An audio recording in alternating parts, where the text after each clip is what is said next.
Il est 23 h, bonsoir à tous. Merci de votre attention. Tout de suite, les titres à la une de l'actualité.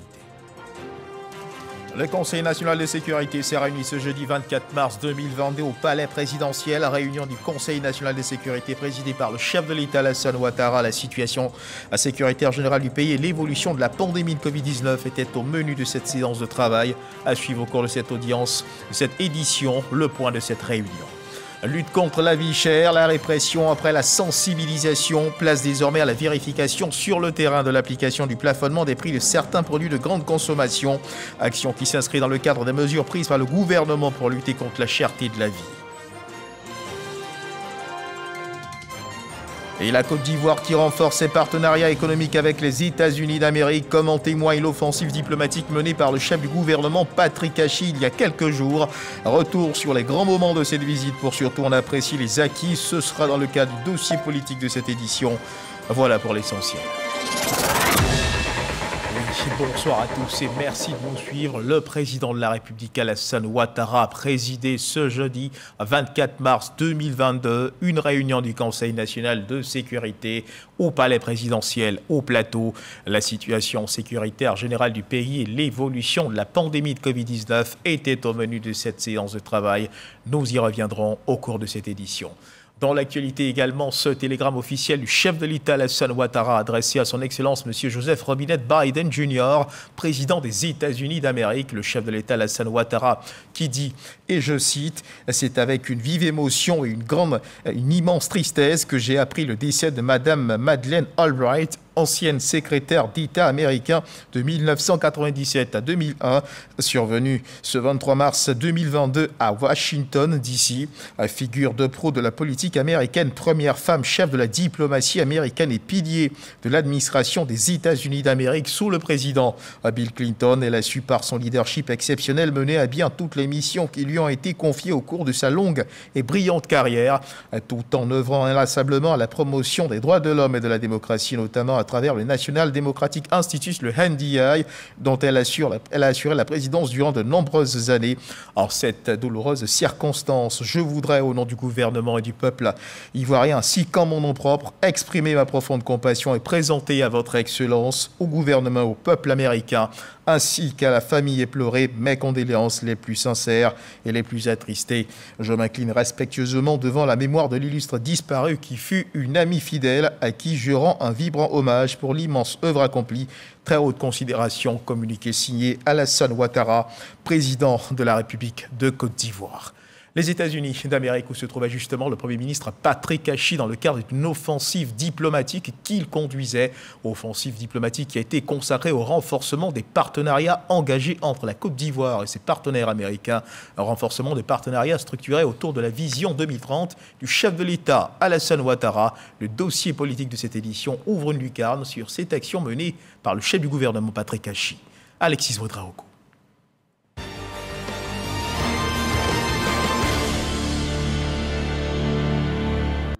Au lendemain de la vague Covid-19, les pays du monde entier relancent et renforcent leurs partenariats internationaux. La Côte d'Ivoire aussi. Du 13 au 18 mars dernier, le chef du gouvernement était à Washington, aux États-Unis. Avancée du pays en matière de développement, mais surtout lutte contre le terrorisme.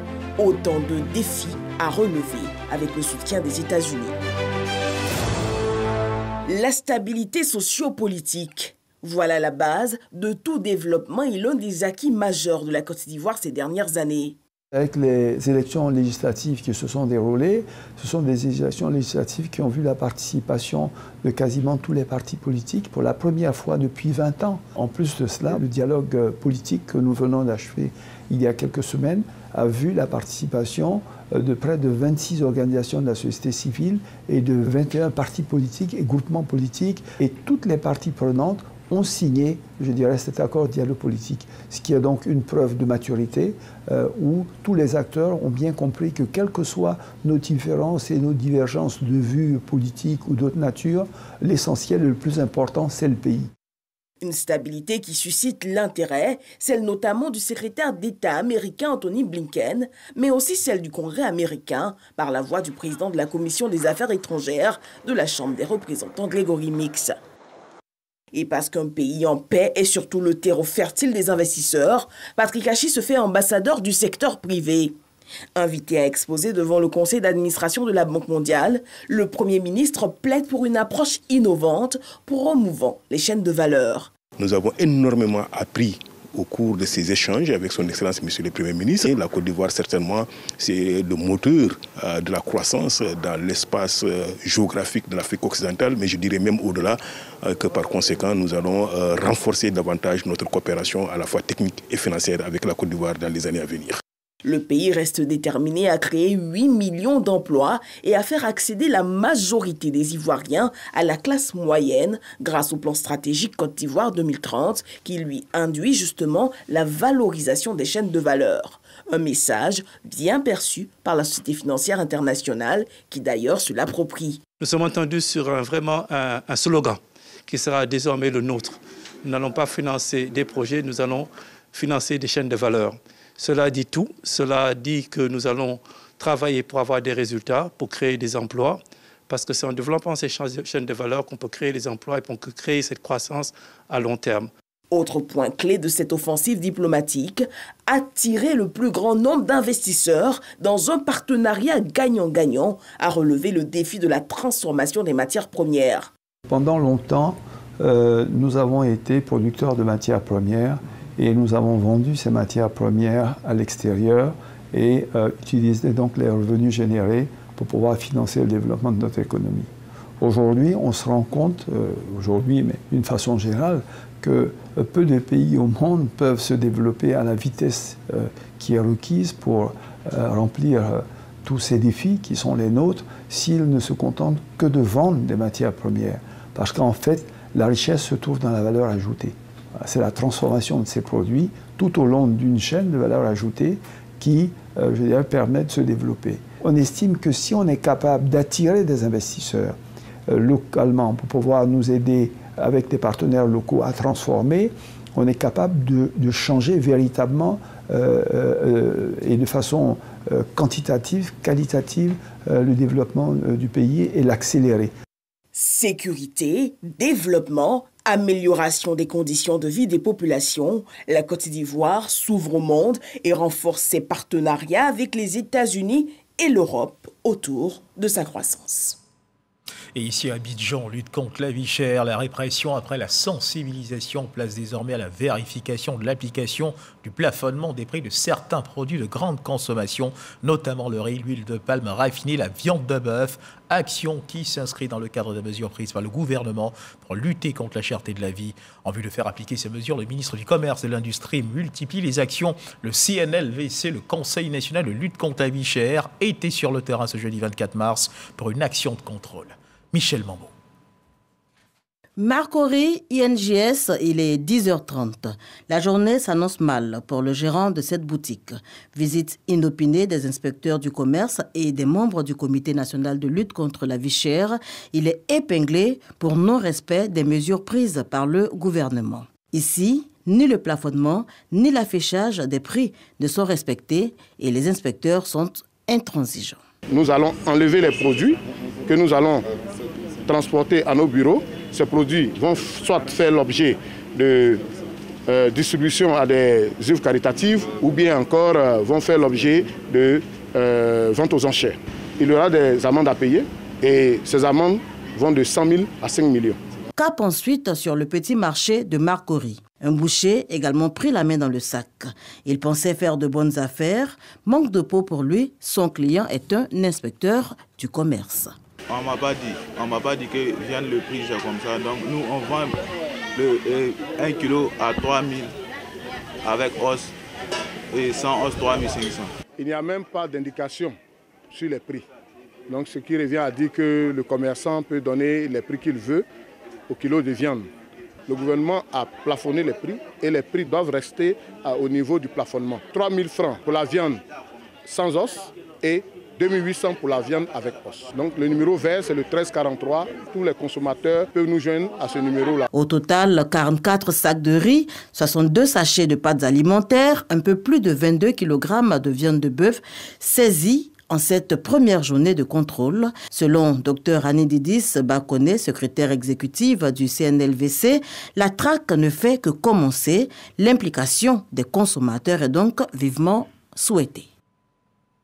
Et parlons à présent de coopération transfrontalière. Une procédure de plaidoyer sur la liberté d'échange sur le corridor Abidjan-Lagos est engagée. Une délégation de la Task Force CEDEAO, conduite par son président Ibn Chambas, séjourne à Abidjan, un séjour mis à profit pour rencontrer le ministère des Transports, celui de l'économie et des finances, la direction générale des douanes et le ministre chargé donc de l'intégration Alcide Djedje, Lorgoretti, Didier Nguessan.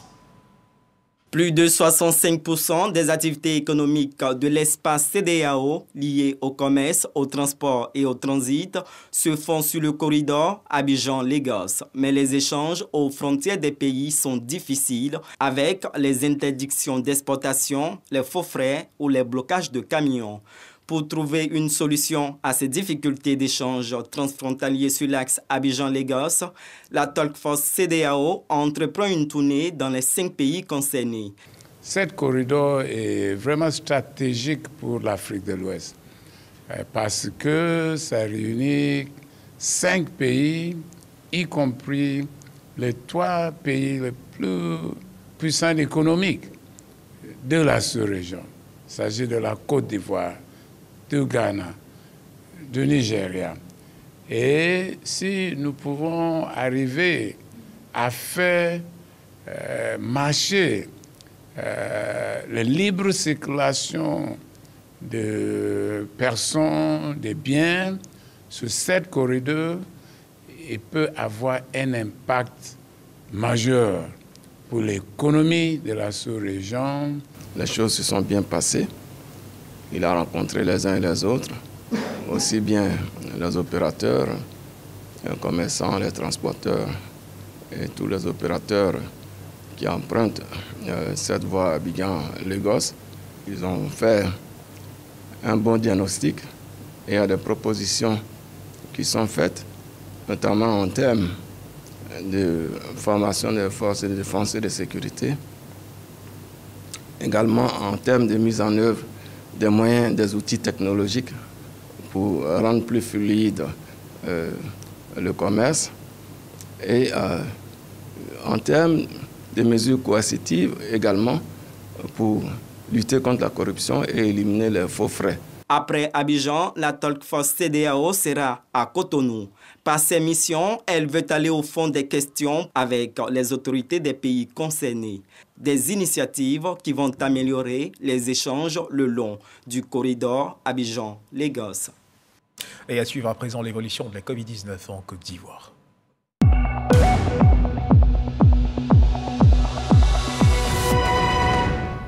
Le ministère de la Santé et de l'Hygiène publique de la couverture maladie universelle a enregistré ce jeudi à 24 mars 2022 5 nouveaux cas de Covid-19 sur 1443 échantillons prélevés, soit 0,3% de cas positifs, 8 guéris et 0 décès.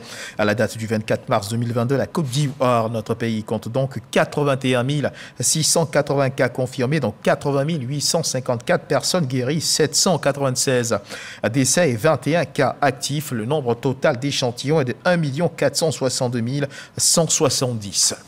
Les chefs coutumiers de la commune de Lakota ont un nouveau président, la personne de Djakale Dago Gabriel. Il aura pour mission de veiller à la consolidation de la paix et de la cohésion sociale dans cette localité, une mission soutenue par les autorités administratives de la ville qui ont pris part à l'investiture du nouveau président des chefs coutumiers de Lakota.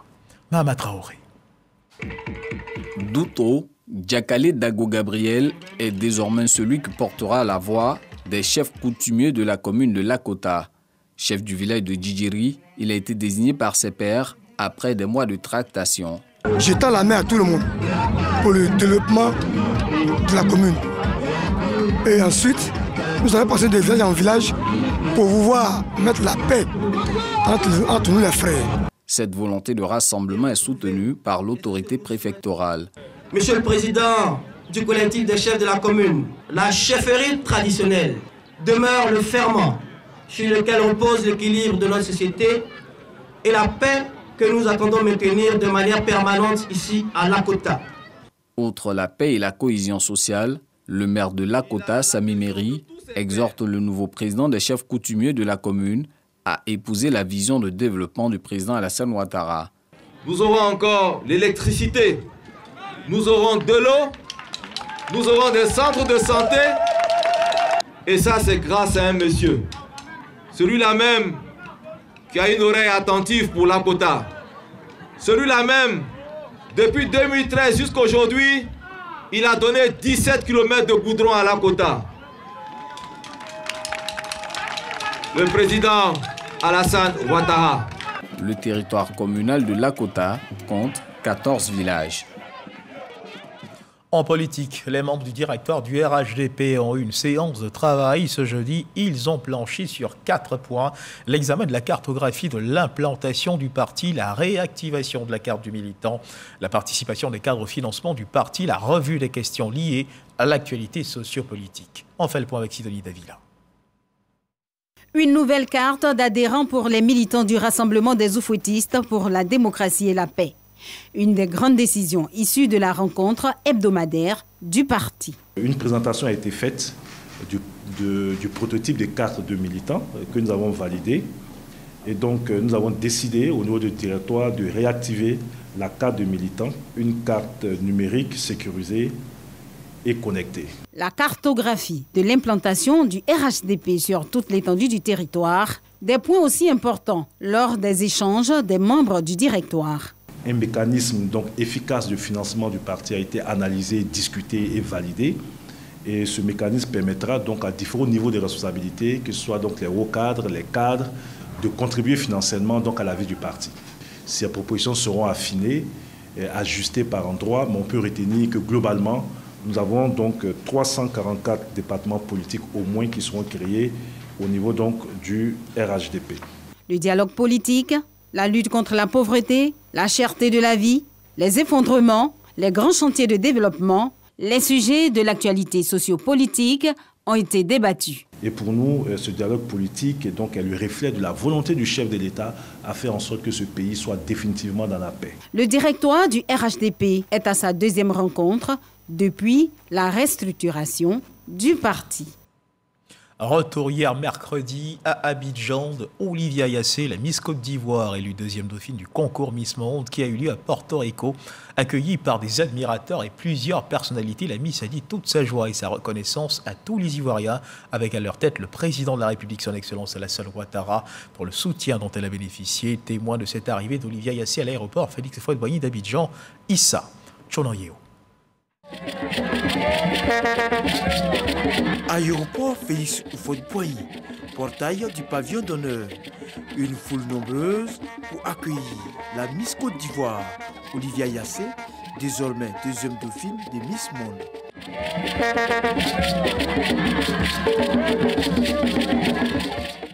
Au salon d'honneur, plusieurs personnalités sont présentes. 21h30, l'avion de la compagnie Corsair se pose à l'aéroport Félix Houphouët-Boigny. À l'intérieur, la reine de la beauté ivoirienne, devenue troisième belle-fille de la planète après sa prestation remarquable au concours Miss Monde.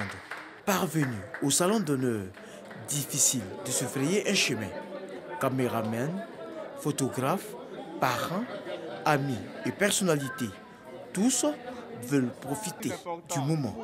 Une émotion que n'a pas du tout caché Olivia Yassé. La Côte d'Ivoire, nous avons de très belles femmes, nous avons des femmes très intelligentes et je pense qu'à travers mon parcours, j'espère qu'elles ont vu à quel point il est important de travailler dur. Nous sommes très fiers d'avoir contribué à ce succès, d'avoir permis à Olivia Yassé d'aller à Porto Rico pour participer à ce concours. Nous l'avons transporté à l'aller et au retour. Ça fait plusieurs années que Corsair a développé un partenariat très constructif avec le comité Miss Côte d'Ivoire. La RTI est incontournable aujourd'hui. C'est un honneur pour nous d'associer l'image de Corsair à la RTI.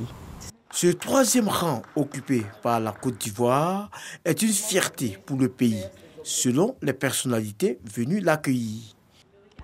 Véritable ambassadrice de la beauté ivoirienne, Olivia Yassé incarne la jeunesse ivoirienne actuelle et future. Une jeunesse bien formée, ambitieuse, travailleuse, avec une force de caractère qui lui permet de relever tous les défis qui se dressent sur son passage, le regard résolument tourné vers ses objectifs. Permettez-moi me charge de féliciter les parents d'Olivia, monsieur et madame Yassé, pour l'encadrement qu'ils ont apporté à leur fille, pour leur détermination, leur abnégation à l'encadrer jusqu'à ce niveau. Olivia Yassé a été élue deuxième dauphine au concours Miss Monde dans la nuit du mercredi 16 au jeudi 17 mars à Porto Rico. Voilà, bienvenue à la Reine de Beauté. Dans l'actualité internationale, un sommet extraordinaire sur le Mali devrait se tenir demain, vendredi 25 mars, à Accra, au Ghana. Les chefs d'État ouest-africains se réuniront une nouvelle fois pour parler du Mali. Notons que pour cette fois, le président malien de transition, le colonel Assimi Goïta, a invité à participer à ce sommet extraordinaire. Et retour dans cette édition sur cette réunion du Conseil national de sécurité qui s'est tenue donc ce jeudi 24 mars 2022. Réunion du Conseil national de sécurité présidée par le chef de l'État Alassane Ouattara au palais présidentiel. La situation sécuritaire générale du pays et l'évolution de la pandémie de Covid-19 étaient au menu de cette séance de travail. Viviane Haïma. Communiqué du Conseil national de sécurité. Le président de la République, son Excellence M. Alassane Ouattara, a présidé ce jeudi 24 mars 2022 au Palais de la Présidence de la République une réunion du Conseil national de sécurité. L'ordre du jour de la réunion a porté sur 2 points, la situation sécuritaire générale et l'évolution de la maladie à coronavirus 2019 en Côte d'Ivoire. Au titre de la situation sécuritaire générale, à la suite de la présentation faite par le ministre de l'Intérieur et de la Sécurité, le Conseil national de sécurité a noté, avec satisfaction, une situation sécuritaire globalement calme sur l'ensemble du territoire. Le Conseil national de sécurité s'est réjoui, à cet égard, de la stabilité de l'environnement sécuritaire depuis sa dernière réunion et notamment de la baisse significative des incidents enregistrés dans divers domaines.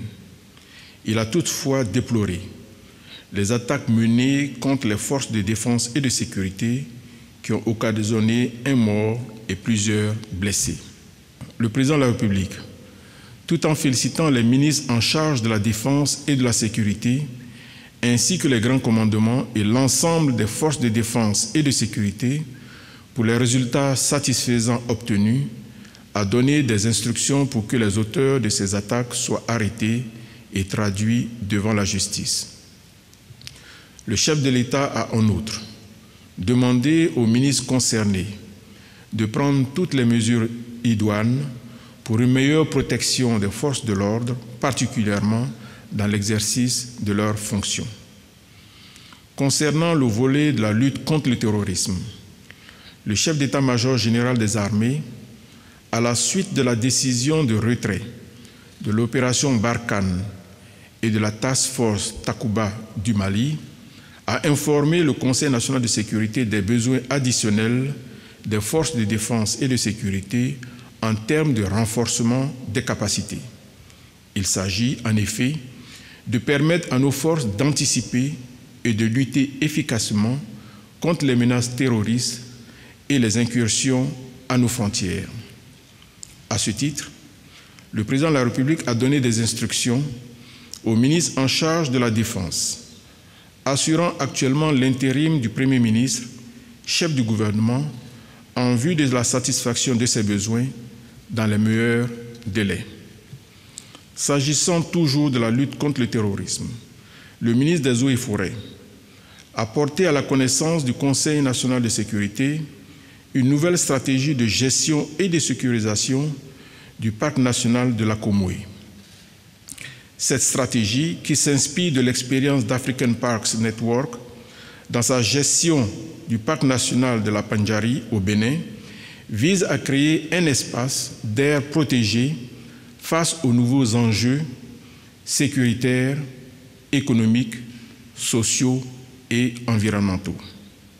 Le chef de l'État, qui a marqué son intérêt pour ce projet, a instruit à ce titre le ministre des Eaux et Forêts ainsi que les ministres en charge de la défense et de la sécurité, à l'effet de mettre en œuvre ces stratégies et de rendre compte au Conseil national de sécurité des résultats de cette expérience dans un délai de 6 mois.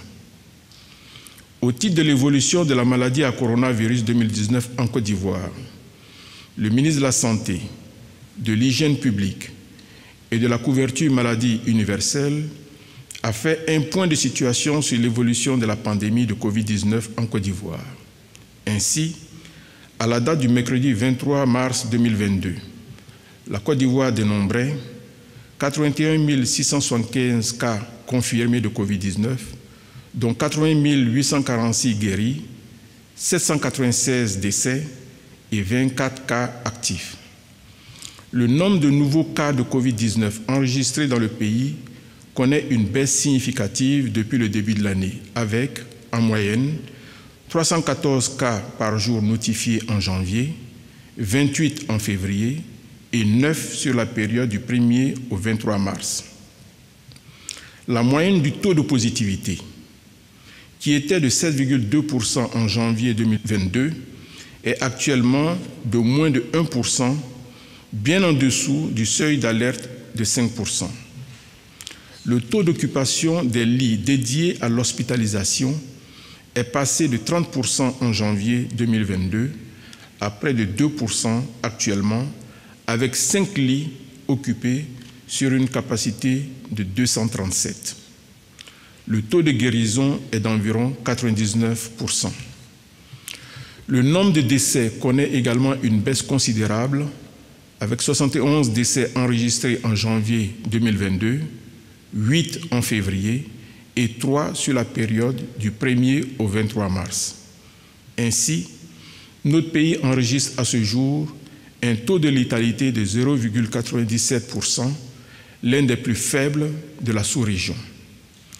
Au titre de la vaccination dans notre pays, le ministre en charge de la Santé a porté à la connaissance du Conseil national de sécurité que 10 619 864 doses de vaccins ont été administrées à la date du 22 mars 2022, avec 4 342 431 personnes ayant reçu les 2 doses.